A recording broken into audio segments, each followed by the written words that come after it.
कैसे हैं सभी साथी? सभी को नमस्कार। बहुत दिन बाद हम आप एक नए वीडियो में साथ हैं।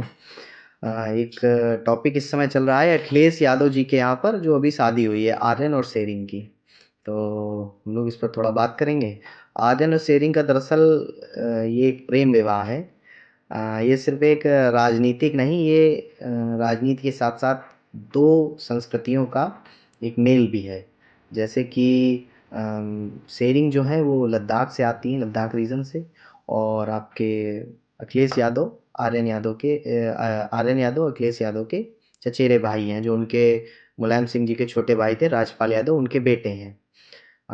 इनकी भी स्टडी ज़्यादातर बाहर से हुई है, फॉरेन कंट्रीज से इनकी स्टडी है। अभी ये बिजनेस में एक्टिव हैं। और जो शेरिंग है, शेरिंग एक अच्छी पेशेवर वकील हैं, ये दिल्ली हाई कोर्ट और सुप्रीम कोर्ट।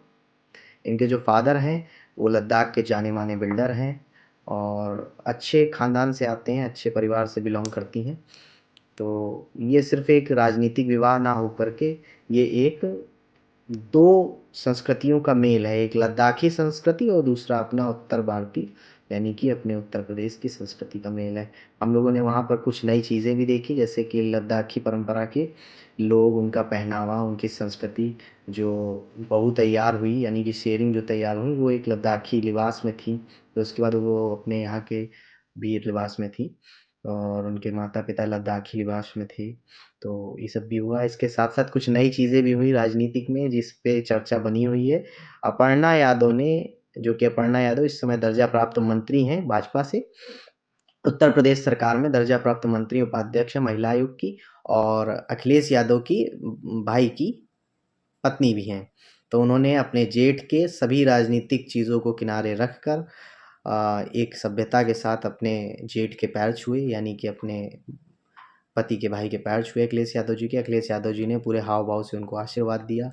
और तो हम लोगों के लिए ये एक संदेश भी है कि सिर्फ एक ये ऐसा नहीं होना चाहिए कि हम दूसरी राजनीति में, तो परिवार परिवार है। तो इसके कई राजनीति में कई कयास भी लगाए जाने लगे, मगर ऐसा कुछ नहीं है। सिर्फ एक वो परिवार की तरह से सब चीज़ें हैं। तो बहुत ही शानदार शादी रही और एक ही जानी मानी वकील हैं दिल्ली हाई कोर्ट और सुप्रीम कोर्ट में। और हम सभी युवा इनके अच्छे जीवन की कामना करते हैं। और अब लद्दाख, अगर उत्तर प्रदेश के लोगों को, समाजवादी लोगों को, उत्तर प्रदेश के युवाओं को अगर लद्दाख जाना हो तो भाभी के यहाँ पर रुक सकते हैं। ठीक है, सभी साथी शेरिंग भाभी के यहाँ रुकें जाके, बेहतरीन घर है उनका। और लद्दाख उनके ससुर बोल के गए हैं, यानी कि आर्यन भाई के ससुर बोल के गए हैं कि उत्तर प्रदेश के सभी युवाओं को हमारे यहाँ रुकने की फ्री व्यवस्था है। ठीक है, तो सब लोग जाएं लद्दाख घूमने, शेरिंग जी के यहाँ पर रुकें। और इसी के साथ सभी साथियों को राम राम। फिर मिलते हैं किसी नए मुद्दे पे। ठीक है।